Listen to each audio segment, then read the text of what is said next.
이번 강의는 우주항공에 대한 얘기를 드릴 겁니다. 전기차 이후의 어떤 성장에 대한 관심들이 2021년 이후부터는 우주항공 쪽으로 매기가 좀 옮겨가는 그런 양상인 것 같은데요. 사실 이 전기차와 우주항공은 분리해서 생각할 수 없습니다. 왜냐하면 전기차 사업을 하고 있는 기업의 대표들이 대부분 이제 우주항공과 관련된 기업에 투자를 하고 있는 상황이기 때문에 대표적으로는 테슬라의 일론 머스크 같은 경우에도 지금 현재 우주항공 관련된 기업에 투자를 하고 있는 상황이기 때문에 앞으로 우주항공은 지금 여러분들이 좀 관심을 가져야 되는 분야로서 기억을 해 주시면 좋겠다는 생각을 하고 있습니다. 우주항공 하면 사실 버진 갤럭틱이라는 회사를 한 번쯤은 들어보셨을 겁니다. 2004년 이제 설립된 회사고요. 사실은 우주 여행 사업을 하는데 민간인들을 우주로 여행을 보내기 위해서 지금 현재 진행을 하고 있는 대표적인 기업이라고 보시면 될 것 같고요. 사실 스펙을 통해서 우회 상장한 대표적인 기업이기도 하고 주가 등락도 상당히 있었던 기업이기도 합니다. 실제로 2021년 들어서는 아크라는 자산운용사가 이 우주항공과 관련된 ETF를 출시하면서 다시금 동회사가 좀 부각되는 그런 흐름들도 있었기 때문에 앞으로 좀 이슈에 따라서 우주항공이라는 테마 자체는 항상 시장에 어떤 관심이 쏠릴 수 있는 영역이라 그렇게 좀 보시면 되겠습니다. 버진 갤럭틱이 지금 현재 민간인들의 우주 여행을 꿈꾸고 있는 상황인데 대략적으로 예비 승객을 600명 정도 모집을 한 상황입니다. 과연 여행을 하려고 하면 얼마 정도 비용이 들까요? 의외로 막대한 금액이 드는 것 같습니다. 25만 달러 정도 우주 여행을 하려면 소요되는 비용이기 때문에 사실 이 25만 달러라는 돈을 내고도 우주 여행을 하고자 하는 사람들이 있다는 것 자체는 앞으로 좀 기술이 진보되고 나서 대중화된다고 하면 그만큼 수요가 높아질 수 있는 의미로 좀 받아들일 필요가 있다 그렇게 좀 보고 있습니다. 근데 상업 우주 여행을 하려고 하면 시험을 하게 되는데 이게 생각보다 잘 진행은 되지는 않는 것 같습니다. 2020년 12월 같은 경우에도 유인 우주선 시험을 좀 진행을 했었는데 실패로 거듭났고요. 또 2021년 같은 경우에도 지금 첫 상업용 유인 우주 비행을 염두에 두고 지금 진행을 하고 있는데 생각보다 계획은 좀 차질을 빚을 가능성이 높다 그렇게 좀 보고 있습니다. 사실 우주 여행과 관련된 테마를 놓고 본다고 하면 이 버진 갤럭틱이라는 회사랑 블루 오리진이라는 회사를 같이 좀 염두에 두실 필요가 있습니다. 버진 갤럭틱은 말씀드린 것처럼 지금 2021년 정식으로 우주 관광을 목표로 하고 있고 업체가 예상하고 있는 시기는 2021년 11월 정도를 염두에 두고 있는 것 같고요. 블루 오리진 같은 경우에는 2021년 일단 4월 정도로 예정이 되어 있는 상황이긴 하는데 좀 연기될 가능성이 있어 보입니다. 일단 두 회사 모두 파이널 단계에 진입한 상황이라 그렇게 좀 봐주시면 될 것 같고요. 사실 버진 갤럭틱 그리고 이제 블루 오리진이라는 회사에 어떤 우주 여행을 하기 위한 어떤 단계, 기술적인 부분을 놓고 온다고 하면 좀 차이점이 있습니다. 그래서 지금 화면에 보시면 버진 갤럭틱과 블루 오리진이라는 회사의 어떤 점이 그렇게 다른지에 대해서 좀 정리를 해봤는데요. 큰 틀에서 본다고 하면 조종사 유무, 그리고 비행 시간, 발사 방식, 그리고 사전 훈련 기간 부분에서 좀 차이점을 보인다고 보시면 되겠습니다. 자, 화면을 보시면 버진 갤럭틱의 사전 훈련 기간은 4일이고요. 블루 오리진은 1일 정도 걸립니다. 일단 우주 여행을 하는데 제가 이 부분을 보고 좀 깜짝 놀랐습니다. 버진 갤럭틱은 90분, 근데 우주에 체류하는 시간은 고작 3분, 4분입니다. 그리고 이제 블루 오리진은 11분인데 우주 체류 시간은 버진 갤럭틱과 동일하죠. 이륙하는 방법도 좀 다릅니다. 버진 갤럭틱은 공중에서 발사를 하고요. 블루 오리진은 로켓 발사를 하는 상당히 많은 다른 점을 좀 가지고 있죠. 버진 갤럭틱은 착륙을 활주로 착륙을 하는데 블루 오리진은 낙하산을 이용해 기한을 합니다. 그리고 버진 갤럭틱은 조종사가 2명인데 블루 오리진은 조종사가 없습니다. 자율비행 모드로 우주 여행을 하게 되는 거죠. FAA 라이선스를 모두 가지고 있고요. 지금 현재 유인 시험 비행 여부 관련해서는 지금 버진 갤럭틱이 시행을 했지만 실패를 했다는 얘기 좀 들었었고요. 사실 우주항공은 장기적으로 보면 커질 수 있는 시장이라고 생각을 합니다. 다만 지금 현실을 놓고 본다고 하면 그 발전 단계의 어떤 속도가 생각보다는 좀 느릴 수 있다는 생각을 좀 염두에 두고 있는 상황인데요. 이 우주 개발의 패러다임은 세 단계로 좀 변화를 가지고 왔습니다. 화면에 보시는 것처럼 1950년, 60년대 올드 패러다임, 그때 당시는 군사나 안보 영역에서 우주 항공과 관련된 부분들이 성장을 했고요. 2000년대에서 2040년은 이제 뉴 패러다임이라고 해서 이 국가에서 민간으로 이 중심축이 이동을 하면서 생기는 패러다임이라 보시면 되겠습니다.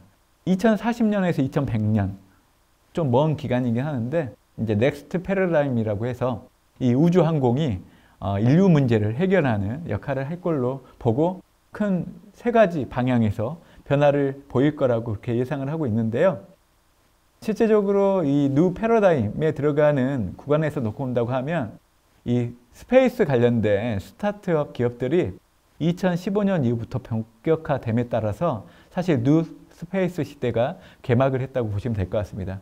대표적인 기업은 말씀드렸던 기업, 블루 오리진, 그리고 스페이스 X 같은 기업들이 될 걸로 좀 보고 있고요. 결국 올드 스페이스, 뉴 스페이스 이렇게 구분이 되다 보니까 사실 이 올드 스페이스와 뉴 스페이스 기간 동안에 어떤 특징이 있는지를 좀 알아두시는 것도 도움이 될 걸로 좀 보고 있어서 제가 정리를 좀 해봤습니다. 그래서 화면에 보시는 것처럼 올드 스페이스, 뉴 스페이스를 봤을 때 목표는 뉴 스페이스를 기준으로 놓고 봤을 때 시장 개척과 같은 상업적 목표를 가지고 있고요.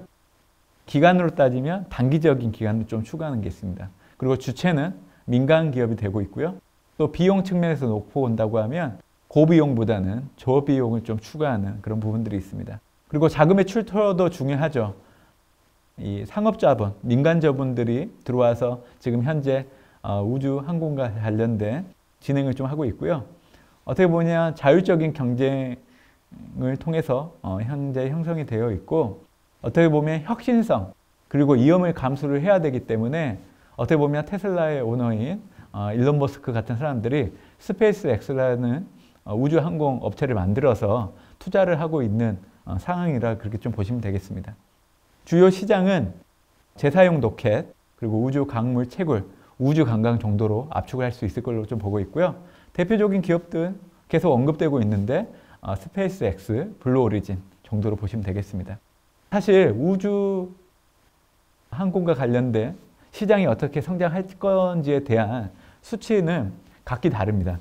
지금 현재 예상되고 있는 이제 규모는 2019년도를 기준으로 해서 대략적으로 4천억 달러 정도로 염두에 두고 있는데 이게 2040년이 되면 최소 9천억 달러에서 많으면 최대 30조 달러까지 예측이 되고 있는 상황이기 때문에 실제적으로 이 시간이 지나면서 어떻게 보면 이 본격화되는 모습들이 확인이 되어야 우주 항공과 관련된 시장을 좀 예측할 수 있지 않을까 생각을 하고 있습니다. 그래서 지금 보는 화면은 우주 경제 규모를 놓고 예측한 것들을 지금 차트로 구현을 한 건데요. 말씀드린 것처럼 2019년도에는 4천억 달러 정도였지만 이게 2040년 정도 되면 적게는 9천억 달러, 크게는 30조 달러까지 성장할 수 있고 대략적인 연평균 성장률은 4.3에서 9.5% 정도 되지 않을까 그렇게 예측을 하고 있는 상황입니다. 사실 우주 항공과 관련된 시장이 성장되는데 이 스타트업들에게 집행된 투자 금액이 어떻게 보면 좀 중요한 역할을 했다고 그렇게 좀 보고 있습니다. 그래서 지금 화면에 나타나는 거는 우주 관련된 스타트업에 집행된 투자 금액 추이를 그려놓은 건데요. 2018년도가 33억 달러 정도 됐고요. 2019년도가 55억 달러 정도 됐기 때문에 전년 대비하면 대략적으로 67% 정도 크게 투자 금액은 늘어나고 있는 상황이다. 이렇게 좀 봐주시면 되겠습니다. 우주 항공의 밸류체인도 좀 궁금하실 거예요. 사실 우주 경제는 이성 산업과 비이성 산업으로 구분이 되고요. 비이성 산업은 대부분 정부 투자 영역에 해당된다 보시면 되겠습니다. 그래서 이성 산업은 이성 관련 제조와 서비스로 구성이 되고 제조는 이성과 지상 장비 제조, 그리고 서비스는 발사, 또 이성 텔레비전, FSS, 고정 이성 서비스가 해당된다고 보시면 될 것 같고요. 비이성 산업은 이제 정부 투자와 우주 운송으로 좀 구성이 된 측면이 상당히 높습니다. 결국 정부 투자는 이 중장기 대규모 프로젝트를 통해서 민간의 낙수 효과를 기대하게 하는 방법으로 좀 유도하기 위해서 진행이 된다고 그렇게 좀 보시면 될 것 같고요. 이 민간의 상업용 우주 개발을 지칭하는 뉴스페이스는 결국에는 저비용 우주 항공 기술과 정책을 지지하는 어떤 개념이라 그렇게 좀 봐주시면 될 것 같고, 보잉이나 로키드 마틴과 같은 군사 복합 업체들의 비효율적 독과점 체제를 무너뜨리기 위한 어떤 스페이스 X 등과 같은 경쟁 체제로의 어떤 전환을 꾀하는 하나의 변화라고 이렇게 좀 봐주시면 되겠습니다. 결국 제가 말씀드렸던 것들을 좀 정리를 해봤습니다. 그래서 화면에 보시는 것처럼 실질적으로 우주항공의 밸류체인을 크게 세 가지로 나눌 수가 있습니다. 첫 번째가 중궤도권 우주경제, 두 번째가 궤도권 우주경제, 그리고 세 번째가 심우주권 우주경제인데, 준궤도권 우주경제는 화면에 보시는 것처럼 이 대기권, 카르만 라인 진입 이후에 이탈을 하는 우주선을 제조하는 거, 그리고 관광을 하는 걸 염두에 두는 개념이라고 보시면 될 것 같고요. 궤도권 우주경제는 지상 180km에서 36,000km 사이 궤도의 인공위성과 우주정거장 관련된 제조와 서비스를 담당하는 영역이라고 봐주시면 되겠습니다. 심우주권 우주경쟁은 뭐 용어에서 느껴지듯이 달이나 화성, 소행성에 이르기까지 우주 공간의 어떤 탐사와 개척 활동을 염두에 두는 영역이라 그렇게 좀 봐주시면 될 것 같고요. 결국에 지금 현재 이 중궤도권 우주경제는 미국을 중심으로 민간 기업들이 주도를 하고 있고, 궤도권 우주경제는 어떻게 보면 수직통합 시너지, 가성비 경쟁, 그리고 이성 보유 저변 확산을 바탕으로 해서 이루어지고 있는 어떤 트렌드를 반영하고 있다 봐주시면 되겠습니다. 신우주권 우주경제는 이 장거리 고성능 이동 시스템을 구축하고 탐사용 로봇을 개발하거나 핵추진, 또 탐사선, 그리고 게임 체인저 우주선 개발, 이런 것들에 대한 트렌드를 반영하고 있다 그렇게 좀 봐주시면 될 것 같고요. 지금 보시는 화면에 보시면 각 밸류 체인별로 해당되는 기업들이 나열되어 있습니다. 그래서 중궤도권 우주경제를 보면 블루 오리진, 버진 갤럭틱, 그리고 중국의 아이스페이스 정도의 업체들이 있고요. 궤도권 우주경제를 놓고 본다고 해도 스페이스 X, ULA, 그리고 블루 오리진, 이런 기업들이 포함되어 있는 상황입니다. 그리고 심우주권 우주경제를 놓고 본다고 해도 뭐 스페이스 X, 로켓랩, 블루 오리진 등등의 기업들이 있기 때문에 좀 참고를 해주시면 좋을 것 같고요. 결국 이 뉴 스페이스와 관련돼서 유망한 사업이 세 가지 정도가 있습니다. 먼저 이 뉴 스페이스 시장을 서비스 중심의 업스트림, 그리고 이제 제품 중심의 다운스트림으로 본다고 하면, 지금은 서비스 중심의 업스트림을 중심으로 시장이 본격적으로 형성되는 시점이라 그렇게 좀 봐주시면 될 것 같고요. 이 뉴 스페이스들을 주도하는 기업들이 민간 기업이라고 제가 말씀드렸는데, 이러다 보니까 사실은 나사와 같은 국가기관에 대한 제품 매출 비중은 거의 없고요. 발사체나 우주선, 정거장, 소형 위성, 로봇 등을 바탕으로 해서 B2C나 B2B, B2G 서비스에 좀 집중을 하고 있는 상황이라 보시면 될 것 같습니다. 이 뉴 스페이스 내에서도 향후 2년에서 3년 정도 발빠르게 가시적인 성과가 예상되는 분야는 분명히 있습니다. 대표적으로 저궤도 위성군 서비스, 그리고 우주 관광, 그리고 궤도나 심우주 운송을 꼽을 수 있을 걸로 좀 그렇게 좀 보고 있고요. 이런 것들을 바탕으로 지금 보시는 화면이 어떻게 보면 저궤도 위성군 서비스, 우주 관광, 운송과 관련해서 앞으로 한 3년 내에 가시적인 성과가 예상되는 부분이라는 것을 확인을 해 주시면 되겠습니다.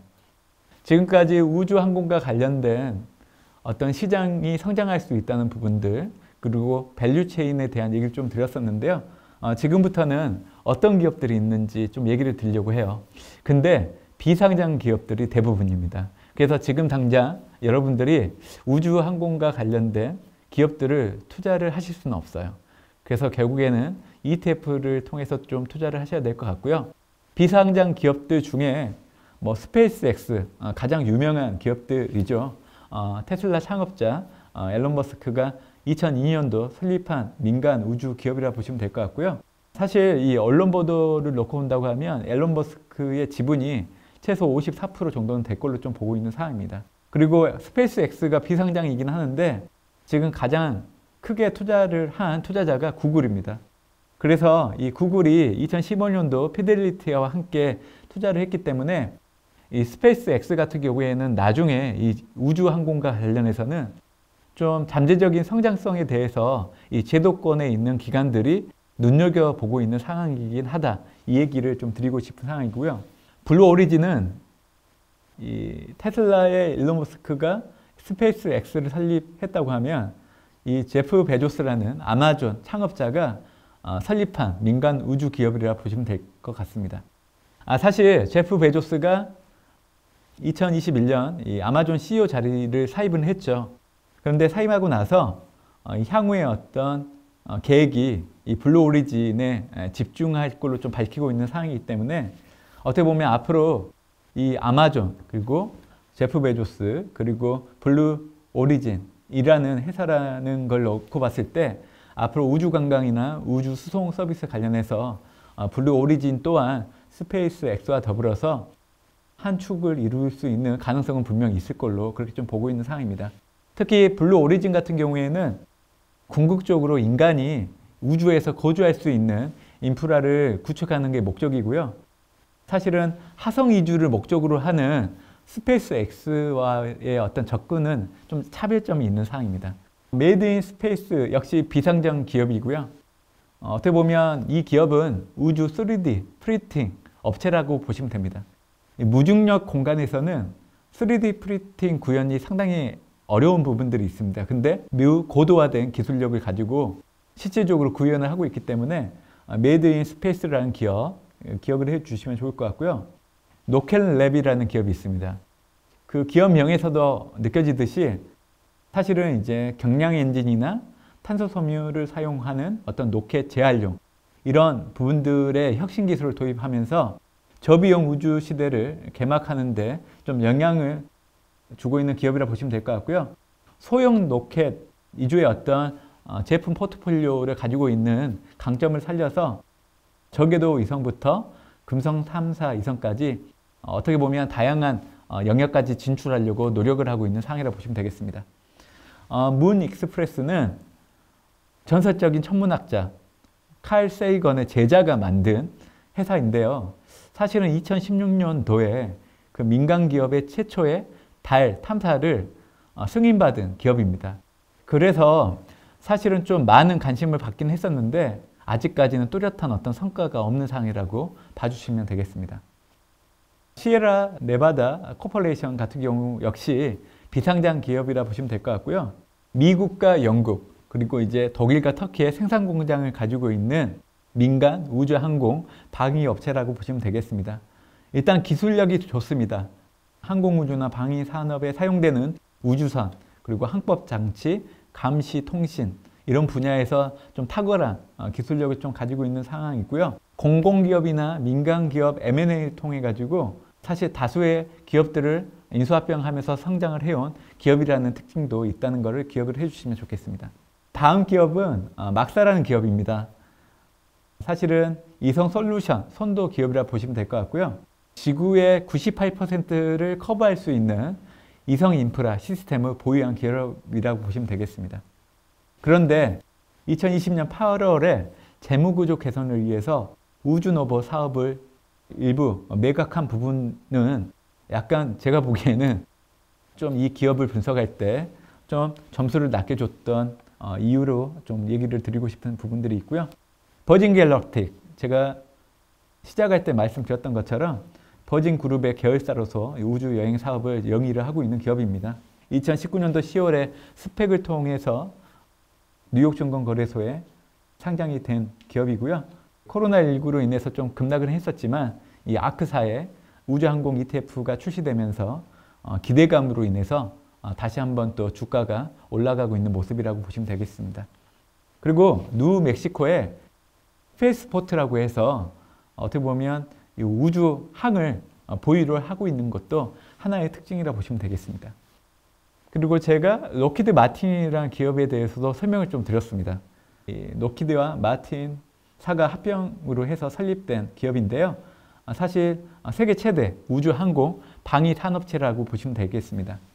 사실 나사가 설립되기 이전부터 우주항공과 관련된 사업을 영위를 했던 기업이라고 보시면 될 것 같고요. 결국 민간 기업 아닌 기존의 방위산업업체 내에서 우주항공과 관련된 어떤 투자를 염두에 두신다고 하면 록히드 마틴이 좀 대표적으로 좀 보실만한 기업이지 않을까라는 생각을 좀 해보고 있습니다. 그리고 이리듐이라는 기업이 있습니다. 사실 이 회사의 이름은 원자번호 77번 원소에서 가지고 온 회사명이라 보시면 될 것 같은데요. 사업 초기에 77개의 그 저궤도 위성을 계획하면서 가지고 왔다고 보시면 될 것 같습니다. 사실은 설립 초기에는 모토로라로부터 기술과 금융 지원을 좀 받아온 회사이긴 하는데 그때 당시 좀 많은 금액을 좀 지원을 받았습니다. 50억 달러 수준이 됐었는데요. 사실은 1998년도에 서비스를 했는데 가입자 수 확보에 실패하면서 사실은 파산 신청을 한 선례도 있고요. 우리나라 대한민국과 연관된 부분들도 있습니다. 1990년도에 SKT가 지분 투자를 했었는데 사실 이리듐이 파산 신청을 하면서 이제 추가 출자 없이 6년 만에 청산을 한 사례도 있기 때문에 이리듐이라는 회사의 어떤 영역들도 참고 삼아서 들어주시면 좋겠다는 생각을 합니다.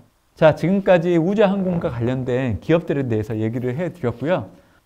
이제부터는 ETF에 대한 얘기를 좀 드리려고 합니다. 제가 얘기 드린 것처럼 비상장 기업들이 많다 보니까 사실 우주항공에 투자를 하시려고 하면 ETF로 접근하는 게 수월하지 않을까 생각을 하고 있는데요. 우주항공 관련해서는 아크 스페이스 익스플로레이션 앤 이노베이션 ETF가 있고요. 아이세어스 US 에어로스페이스 디펜스 ETF가 있습니다.